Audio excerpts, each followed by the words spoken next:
Okay, it's 6 o'clock on the February the 27th. Here's my audience. One mermaid, 2, 3, 4, 5, 6, 7, 8. 7 adults in, 1 mermaid. Okay, let me get set up.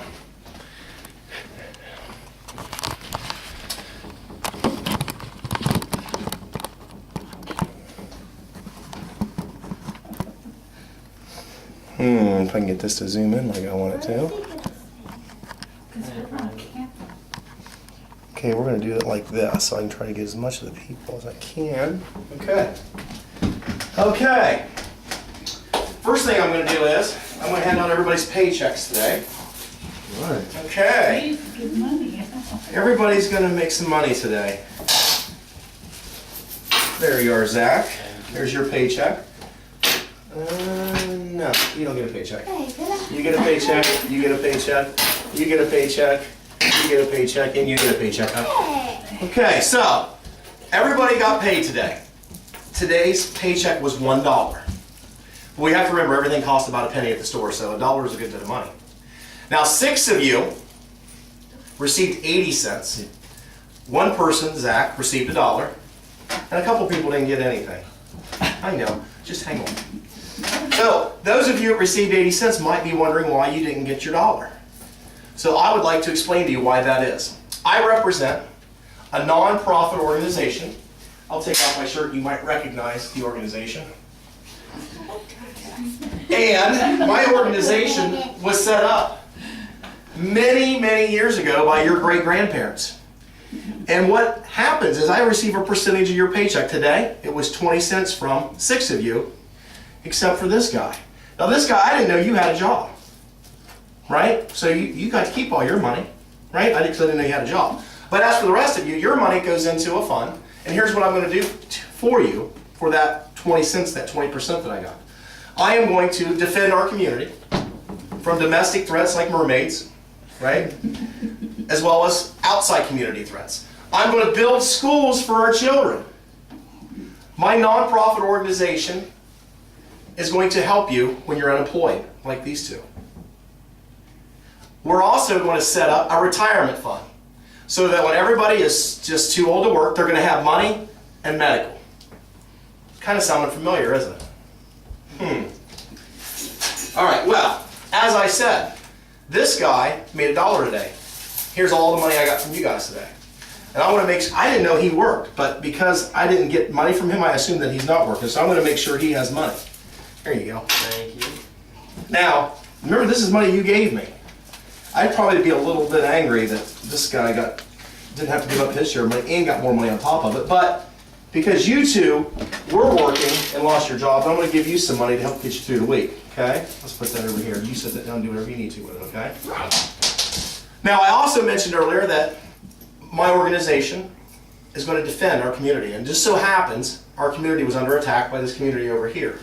And we defeated them badly, destroyed them. Now we're feeling kind of bad. So we're going to take some of our money, we're going to help rebuild their community, okay? So I'm going to give them some money. And it just so happens that this community over here, well, they got some bad people in their community. So we're going to put our army over there and kind of help keep them safe, okay? Put this money over there. So we've got a little bit more money. It looks like the community behind us has the same problem. So we're going to put an army over here too and kind of help them out. Okay. Well, I'm sure this is sounding pretty familiar to everybody. Anybody that's ever paid taxes. So my nonprofit organization sounds familiar to another organization. I'm going to talk about another organization briefly. The Congressional Budget Office released a report in 2009 that said that the average household income was taxed about 20%. And that's all income ranges. For 30 years, average was about 20% about what you guys gave out today. Now individually, I'm assuming that everybody here is representing a household, but individually that same report showed about a 10% tax rate. So it kind of gives us an idea of what we're paying. Now I want to tell you a fantastic story, true story about somebody known as David Crockett. I'm sure we've all heard of that name before. The story I'm about to tell you is from the 1884 biography of Colonel David Crockett. Colonel David Crockett was a colonel in the Tennessee militia, and he was very well respected by everyone because he was honest and he was just a good person. He was so well respected that the people in his community wanted him to be a congressman and represent them in Congress because of his good ways. So it just so happens that Congressman Crockett, he was sitting there in front of all of his Congress buddies, and they had some issues going on. Well, the first issue was a good thing. We had a surplus in our government funds. A surplus. We had too much money.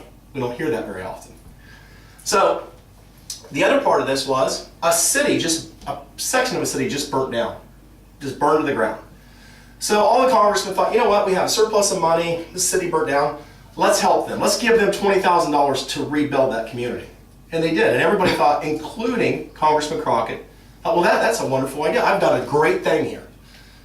So moving on with the story, he saddles up on his horse and decides it's about time for re-election, so he wants to go and talk to all of his constituents, the people that put him in that office, that have elected him. And he's riding into one particular community, and he runs into a very wise man, very well-respected man in this community, a leader in this community. And he gets off his horse and he says, "Good day, sir. Do you know who I am?" And the wise man says, "I know exactly who you are, Colonel Crockett." And Colonel Crockett thought, well, good. And the wise man says, "I know you're a very honest man and you're a very good man, but I will not vote for you, and I will tell everybody in this community not to vote for you again." Colonel Crockett said, well, I don't understand. What have I done so wrong? And he said, the wise man said, "I've studied the Constitution, and I'm sure you're very wise in the Constitution. I guess I'm trying to figure out what part of the Constitution gives you the authority to take the money that I've given you and everybody else in this community has given you to give to somebody else for a charitable donation." Colonel Crockett said, "I guess you're speaking about the money that we gave, the $20,000 to rebuild a city." The wise man said, "Yes, I am. That money was my money. And all the people in this community. We have a surplus. That money should have been given back to the people, and then they could decide what they do with their own money." The wise man said, "Colonel Crockett, if you would have taken money out of your wallet and handed them that money, I have no objections to that. I have no control of that. But that's not what you did. Nowhere in the Constitution does it grant you that authority." Colonel Crockett said, "You're right, it doesn't.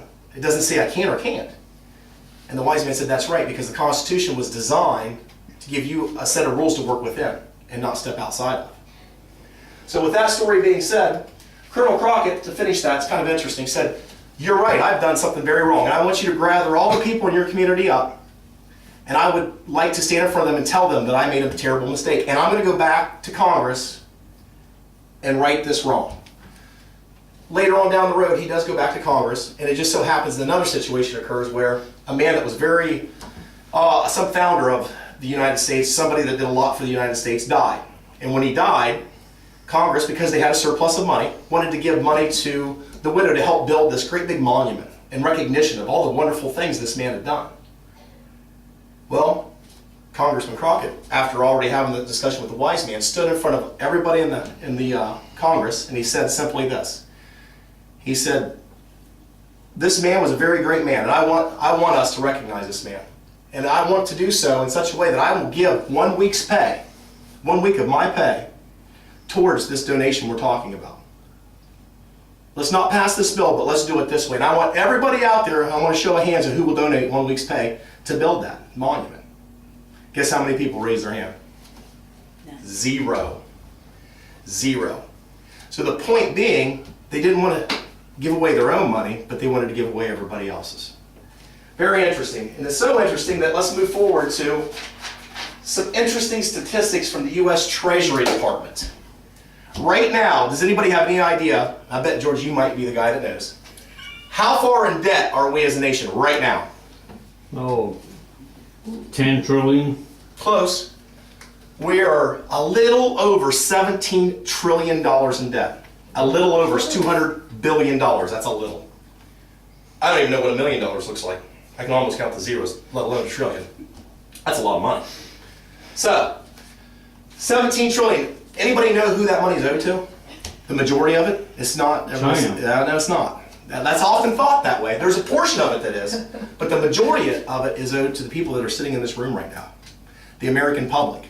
And I had to think about that. How is that money owed to us? Well, it's because there's funds set up, these different funds, and there's all this money sitting there.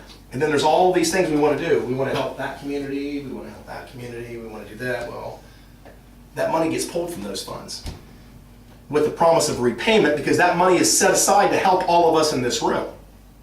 So all that money, now think about that for a minute, is our money. And we let them decide how it was going to be spent for purposes that we had not intended.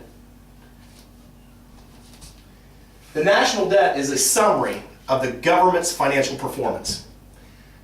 Looking back, if you go to www.usgovernmentdebt.us, you'll see that we have as a nation have been in debt since 1941. President Roosevelt's administration.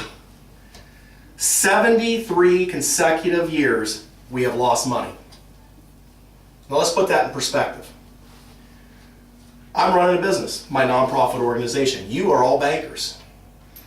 I come to you for a loan, and I've lost money for 73 consecutive years. It's a nonprofit organization. It's not supposed to lose money. It's not supposed to make money. And if I do make money, I'll give it back to you. But I've lost it for 70. Who's going to loan me money? Anybody? Anybody going to loan me money? No. I don't think so. China. Good point, sir. Good point. All right, now let's go back to my organization. I obviously help collect for my organization. Well, now that I've helped all these other people out, and I hired a whole bunch of people to work for me, I overpaid myself and my staff. Now, I don't think I have enough money to pay you guys back the things I promised you. What am I going to do? I could raise taxes. Probably not a good idea. Except for you, because you don't care, because you don't tell anybody you make money. Yeah. So, I got it. Here's what I'm going to do. I got it. I'm going to make more money. I'm going to make more money. Now, what have I done there? I've just made more money. Now I can pay you whatever I want. But what's this money based on? Is it based on a sum of gold? Has that gold changed? No. What I've really done would be just like pouring water into gasoline. What's that mean? Well, every time you pour water into gasoline, it becomes a little less useful. It loses its potency. So by me making more money, that money sitting in front of you isn't as potent. It can't buy as much. So before, you might have been able to buy 80 pieces of meat with that 80 cents. But now, you can only buy 60 pieces of meat. So in essence, what I've done here is, I've made more money. From the 20% you gave me, I caused you to lose another 20%. Now you've given me even more money, and I didn't even have to get into your little change jar over there to do it. That's kind of crafty, and I got some of your money now, because your money's not as useful. And I got some of your money back that I gave you, because now it's not as useful. Yay, made more money. So, this doesn't sound like a very good deal, is it? I would expect everybody out here to be kind of angry with me for what I've done. So, I'm going to fold the cards and give up my company, and I'm going to give you your money back. It's the right thing to do. Now, this has been nothing more than a speech to entertain you, okay? But it's also to provoke thought. The stories and the facts I gave you are real. And we've lived as a nation with a debt that's older than anybody in this room, 73 years old. And we've just accepted it, like, okay. But do we care about people that don't pay their taxes? The people that need the money? Yeah, I think we do. Thank you.